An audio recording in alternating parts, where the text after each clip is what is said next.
गरुडध्वजः मङ्गलम् पुण्डरीकाक्ष मङ्गलाय तनोहरिः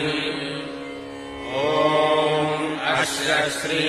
अर्गलास्तोत्रमन्त्रस्य दिशो दिशि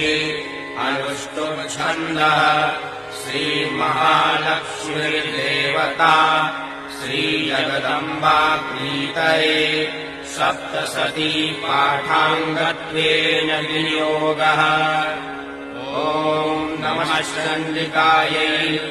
मार्कण्डे उवाच